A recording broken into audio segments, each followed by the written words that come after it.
ये कहानी है सोनवा गांव की, जहां गुड्डी नाम की एक कुम्हारिन रहा करती थी और वो अपनी कला में खूब माहिर थी। लेकिन बिक्री न होने की वजह से उसका काम बिल्कुल बंद होने वाला था।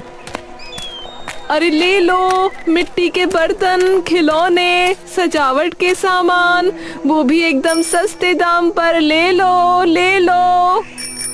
गुड्डी काफी देर तक यूं ही आवाजें मारती रही, लेकिन तभी सामने से गुड्डी की छोटी बहन पारुल वहां से गुजरती है। अरे पारुल! पारुल गुड्डी की तरफ देखती है और थोड़ा सा डर कर इधर उधर देखने लगती है और धीरे से गुड्डी के पास आकर खड़ी हो जाती है। अरे कैसी हो बहन? क्या कर रही हो दीदी? कोई सुन लेगा। अरे मैंने तो बस ऐसे ही बुला लिया था तेरा हालचाल पूछने के लिए। दीदी बाहर मुझे बहन वगैरह मत बुलाया करो। अरे पर क्यों? नहीं, बस अच्छा नहीं लगता। चलो ठीक है, मैं चलती हूँ। अच्छा ठीक है। शाम हो जाती है, लेकिन उसकी जरा भी बिक्री नहीं हो पाती और रोज की तरह एक बार फिर गुड्डी अपना सामान समेटकर वापस अपने घर चली जाती है। घर आकर सबसे पहले अपना सारा सामान वापस रखती है और फिर अपने चाक को चिचकारती है। हे देवी माँ, मुझे तो समझ ही नहीं आता कि अब मैं क्या करूं। हर दिन हाथ पैर मार रही हूँ, लेकिन कुछ समझ नहीं आता कि क्या करूं। अब तो आप ही कुछ कर सकती हो माँ। गुड्डी अपना सर झुकाकर वापस आ जाती है और एक मिट्टी का बर्तन लेकर उसमें पानी भरकर बाहर ले आती है। शेरू, शेरू! तभी सामने से 2-3 कुत्ते दौड़ते हुए आते हैं और आकर उस मिट्टी के बर्तन में पानी पीने लगते हैं। मुझे पता था तुम तीनों प्यासे होगे। गुड्डी चुपचाप उन कुत्तों को देखती रहती है। तभी उसे अपनी बहन की बात याद आती है। दीदी बाहर मुझे बहन वगैरह मत बुलाया करो। पता नहीं ऐसी क्या गलती हो गई मुझसे। बचपन में तो मेरा एक पल भी साथ ना छोड़ती थी। गुड्डी तवे से उतारकर एक रोटी और सब्जी एक थाल में रखकर पारुल को दे देती है। ये ले खा ले। नहीं, आपके हाथों से ही खाऊंगी। अच्छा ठीक है। अगला दिन होते ही गुड्डी एक बार फिर से अपने मिट्टी के सारे खिलौने और बर्तन लेकर बाजार में चली जाती है। गुड्डी बाजार में बैठी अपना मिट्टी का सामान बेच रही थी। ले जाओ, मिट्टी के खिलौने, बर्तन एकदम सस्ते और टिकाऊ। ले जाओ, मिट्टी के बर्तन। तभी पारुल फिर से अपनी सहेली के साथ वहां से गुजरती है, लेकिन गुड्डी उसे देखकर अब की बार कुछ नहीं बोलती। ए पारुल, देख, ये तो तेरी बड़ी बहन है ना? अरे देख मत उस तरफ, वरना बुलाने लग जाएगी। इसकी शादी वादी नहीं हुई क्या? ये क्या कर रही है? अरे शक्ल ध्यान से देखी नहीं क्या तूने इसकी? बहुत रिश्ते आए थे, लेकिन जैसे ही इसे देखते थे सारे मना कर देते थे। तो खुद ही बता, ऐसी शक्ल से कौन ही शादी करेगा? अरे पवन जी भी तो इसी के लिए आए थे, लेकिन उन्हें मैं ही पसंद आ गई। हाँ तो अच्छा हुआ ना, देख कितने रईस खानदान में गई है तू और ऐश की जिंदगी जी रही है। देखो अपनी अपनी किस्मत है। मेरी शादी के बाद तो पापा भी गुजर गए और माँ तो बचपन में ही चली गई थी, तो तब से ये अकेली ही रहती है। और कुम्हारिन का ही काम मिला क्या इन्हें? पता नहीं क्यों मिट्टी में लथपथ हो गई रहती है। मुझे तो शर्म भी आती है इसे बहन कहने में। गुड्डी को ये सारी बातें सुनाई दे जाती हैं, लेकिन गुड्डी कुछ नहीं बोलती और चुपचाप वहीं बैठी रहती है। रोज की तरह सुबह से शाम हो जाती है, लेकिन आज भी गुड्डी की ज्यादा बिक्री नहीं होती और गुड्डी वापस फिर से अपने घर आ जाती है और सबसे पहले अपने चाक को चिचकारती है। तभी उसकी नजर मिट्टी पर जाती है। ओहो, मिट्टी भी खत्म हो गई है। कल जंगल से जाकर लेकर आनी पड़ेगी। कोई ना, इसी बहाने नदी की मछलियों को आटे की गोली या चिड़ियों को दाना भी डालाऊंगी। सुबह होते ही गुड्डी सारा दाना पानी लेकर जंगल चली जाती है और जाते ही सबसे पहले चिड़ियों को दाना डालती है और उसके बाद नदी की ओर चल देती है। लेकिन जैसे ही वो नदी के पास पहुंचती है, उसे दिखता है कि नदी में काफी सारा कूड़ा करकट इकट्ठा हो रखा है। हे भगवान, कितना गंदा पानी कर दिया। गुड्डी तुरंत मछलियों की गोली की थैली नीचे रख नदी में पड़ा कूड़ा कचरा साफ करना शुरू कर देती है और कुछ ही देर में सारा कचरा वहाँ से निकाल देती है। लो बताओ, बेचारी मछलियाँ कैसे सांस ले रही होंगी। और फिर वो मछलियों को आटे की बनी गोली आराम से बैठकर खिलाने लगती है। लेकिन अपनी बहन की कही हुई बातें अब भी उसके जहन में चल रही थीं। थोड़ी देर में गुड्डी मछलियों को खाना खिलाकर मिट्टी इकट्ठा करने लगती है कि तभी उसे बड़े से एक पेड़ के नीचे एक बुढ़िया बेहोश पड़ी दिखती है। हे भगवान!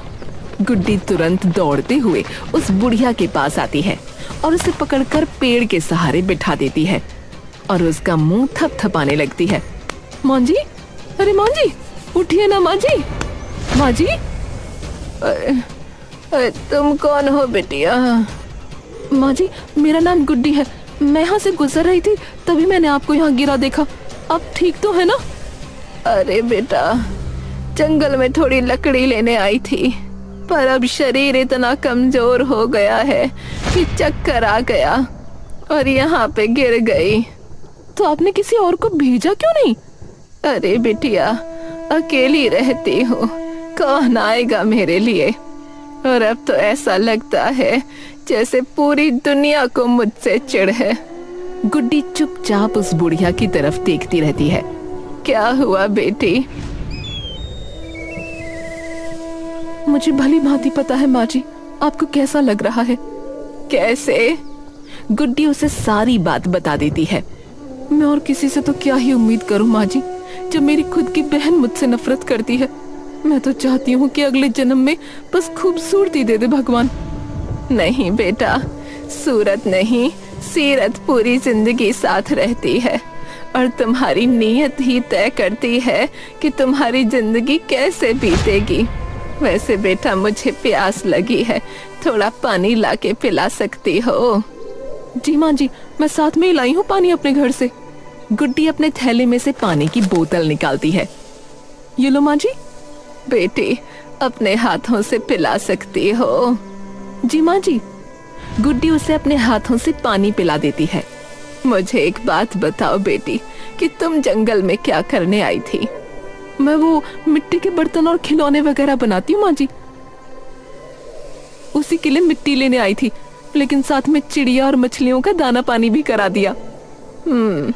लेकिन जब मैं आ रही थी तब मैंने तुम्हें नदी साफ करते भी देखा था। हाँ माँ जी, क्या बताऊं, लोगों ने इतनी गंदगी कर रखी है ना कि मुझसे देखा ही नहीं गया, तो साफ करनी पड़ी। तुम ये सब क्यों करती हो बेटी? कोई और तो करता नहीं। मिट्टी और पानी, ये दो चीजों से ही तो मेरे जैसी कुम्हारिनों का पेट पलता है माँ जी। मेरा भी तो फर्ज बनता है ना कि उसी मिट्टी और पानी का ध्यान रखूं। वो बुढ़िया तभी एकदम से उठ खड़ी होती है और एकदम से देवी में बदल जाती है। ये देखकर गुड्डी कुछ देर के लिए वहीं जमी रह जाती है। देवी माँ, आप यहाँ कैसे? आना पड़ा मेरी बच्ची, इतने अंधेरे में भी तुमने अपनी रोशनी कम नहीं होने दी। चुपचाप सब सहते हुए भी इस प्रकृति को देती रही, बिना उससे कुछ लिए। माँ, मुझे कुछ समझ में नहीं आ रहा, इस रोशनी को जलाए रखना बहुत मुश्किल होता जा रहा है माँ। मैंने कहा ना, नियत साफ हो तो आखिरकार सब ठीक होता है। तभी देवी माँ के हाथ से एक चाक प्रकट हो जाता है। ये लो, आज से तुम जो भी काम करो इसी पर करना।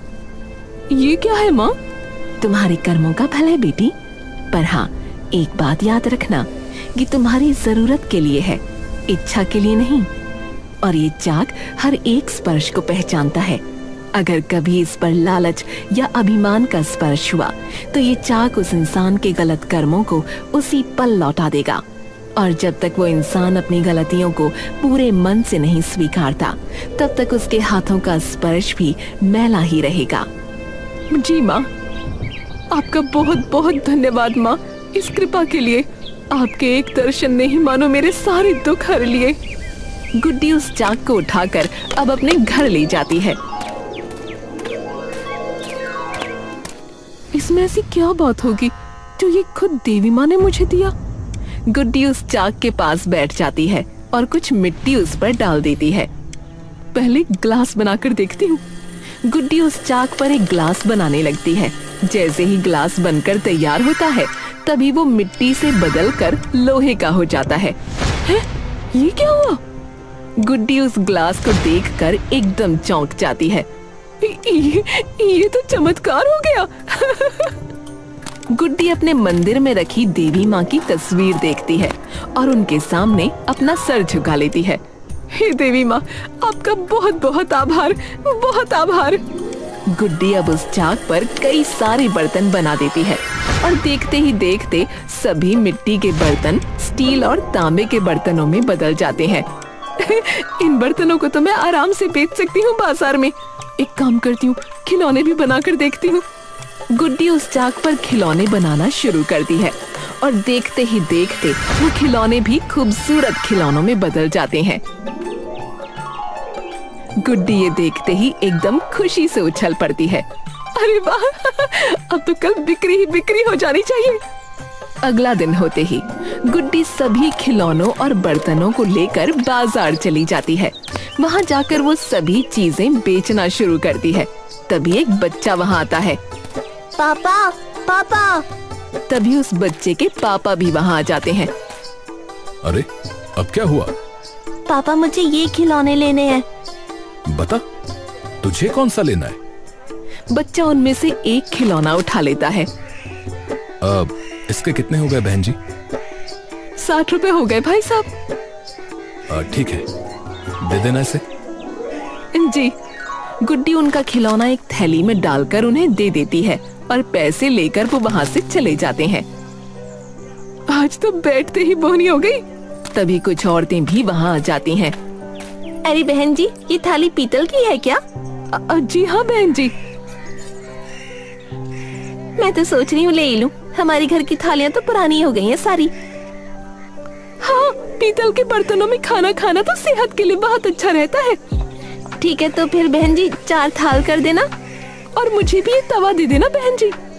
जी अभी देती हूँ बहन जी। कितने हो गए बहन जी? जी 500 हो गए।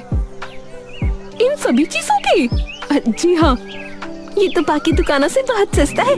मैं तो अगली बार यहीं से लूंगी सामान। सच में, मेरे देवर की शादी आने वाली है। जब सामान चाहिए है लेन देन के लिए तो मैं तो यहीं से ले जाऊंगी। जी बहन जी, आपकी ही दुकान है, जब मर्जी आइए। देखते ही देखते शाम तक गुड्डी का सारा सामान बिक जाता है। अरे वाह, सारा सामान बिक गया आज तो। ये तो कमाल ही हो गया।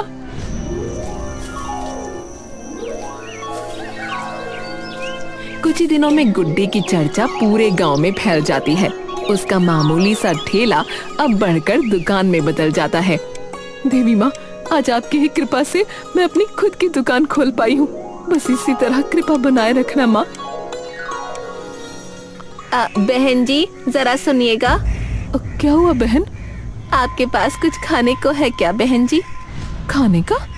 हाँ बहन जी, एक रोटी भी हो तो दे दीजिए। पिछले 2 दिन से मैंने कुछ नहीं खाया।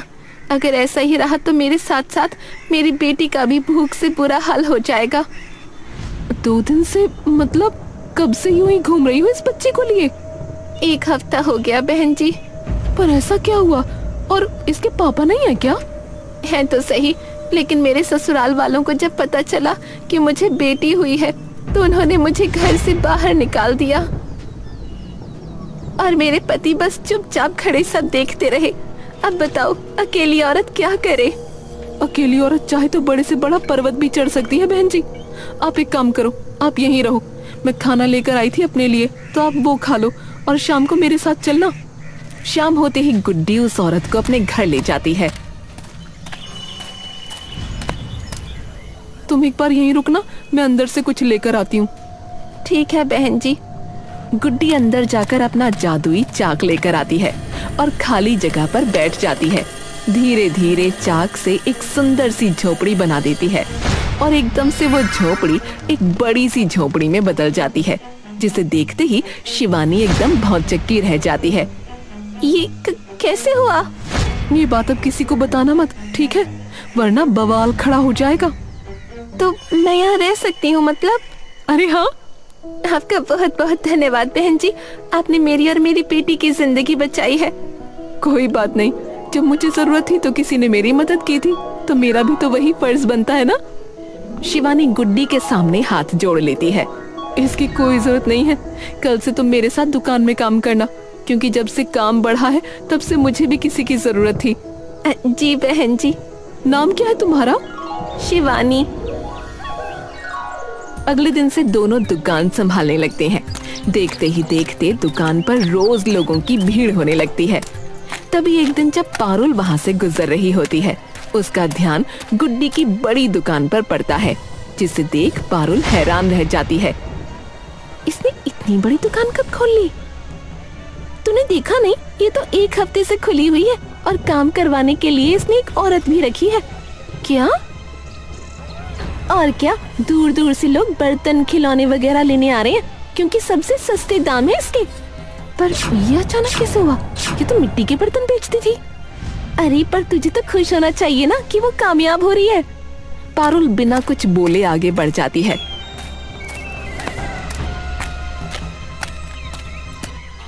अरे क्या हो गया तुम्हें? मुंह क्यों बनाए बैठी हो? कुछ नहीं। फिर ऐसा मुंह क्यों बनाया हुआ है? कहा ना कुछ नहीं हुआ। अच्छा, वैसे तुमने सुना, गुड्डी दीदी ने बहुत बड़ी दुकान खोली है।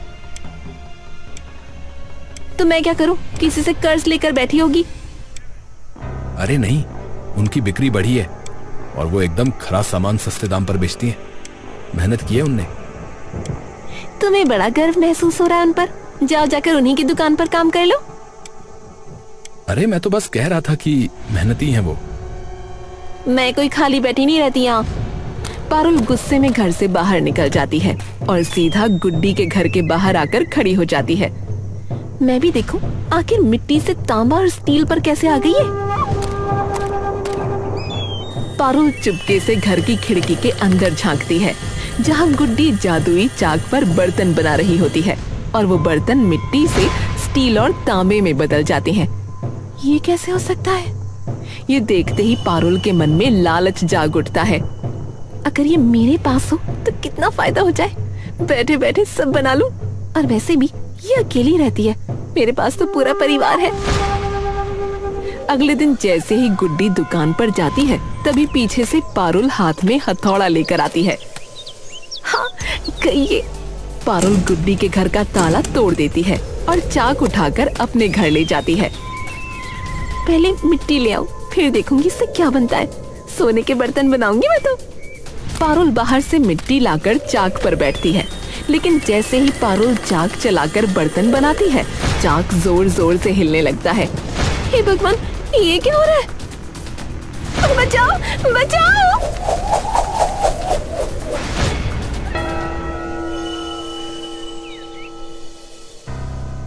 पारुल धीरे धीरे आंखें खोलती है। मैं यहाँ कैसे आई? वो उठती है और सामने आईने में खुद को देखकर दंग रह जाती है। चेहरे पर झुर्रियां, बदन पर फटे पुराने कपड़े।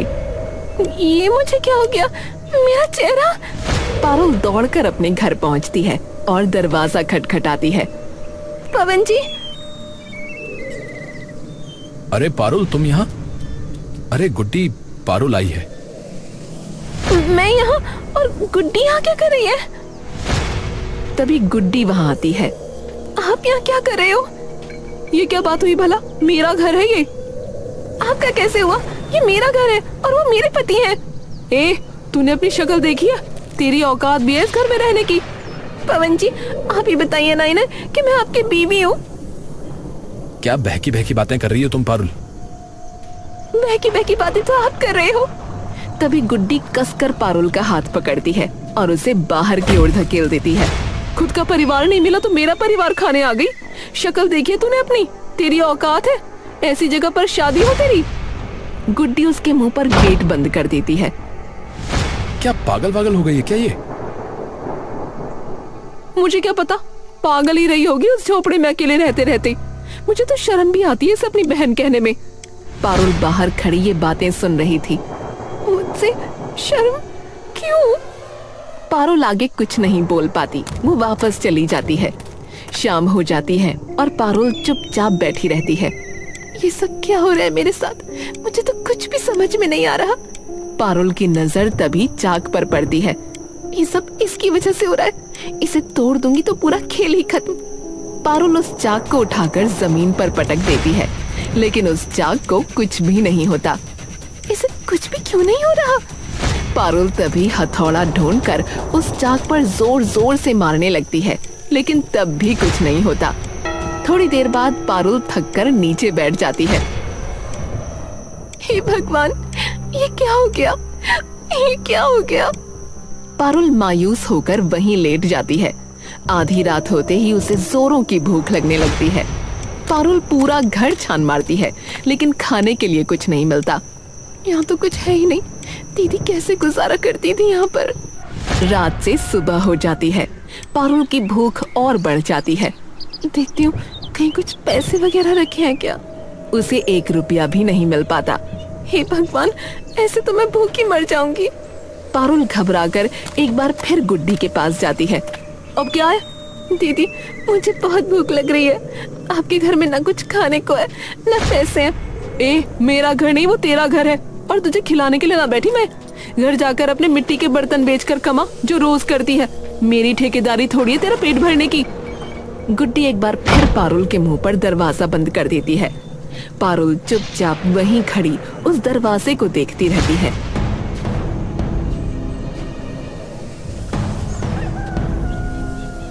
गुड्डी के बाल बिखरे हुए हैं और हालत बेहद खस्ता। पारुल दरवाजा खोलती है। आप? पारुल बहन, वो तेरी मदद चाहिए थी। मेरी मदद? 2 दिन हो गए बहन, जरा भी बिक्री नहीं हुई और कुछ खाया भी नहीं है। अगर तेरे पास थोड़े पैसे हो तो दे दे, बाद में लौटा दूंगी। बिल्कुल भी शर्म नहीं आती ना आपको? घर पर आ गई पैसे मांगने। अगर काम नहीं चल रहा तो कुछ और कर लो ना। यहाँ पर मत आया करो। मेरी ठेकेदारी नहीं है आपका पेट भरने की। पारुल जोर से गुड्डी के मुंह पर दरवाजा बंद कर देती है। हे भगवान, ये मैंने कैसा पाप कर दिया? पारुल रोती हुई वापस अपने घर आ जाती है और चाक के सामने आकर बैठ जाती है। शायद जो हुआ सही हुआ। जो अपनी माँ जैसी बड़ी बहन के साथ ये कर दे, वो इसी सजा की हकदार है।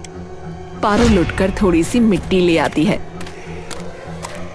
और चाक के पास बैठ जाती है।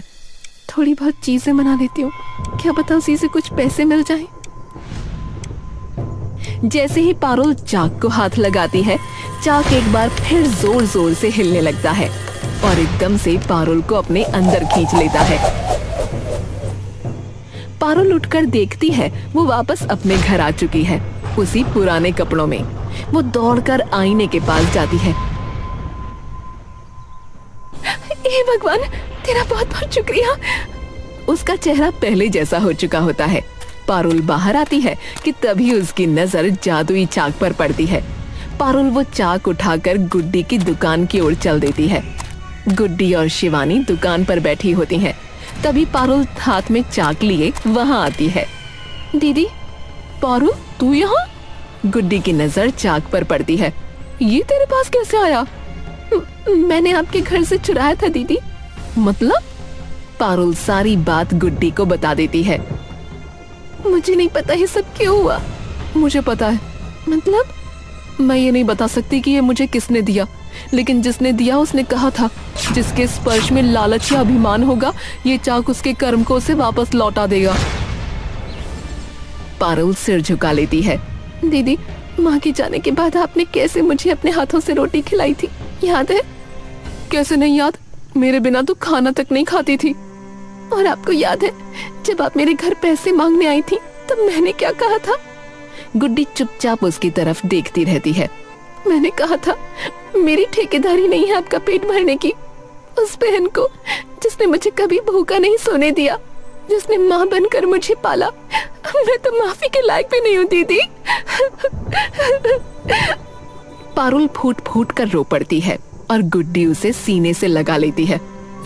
बस बस, तुझे अपनी गलती समझ आ गई ना, मेरे लिए वही काफी है। पता नहीं दीदी, मैं आपकी माफी के लायक भी हूँ कि नहीं। अरे बुद्धू, ऐसा कुछ नहीं है, चल चुप हो जा।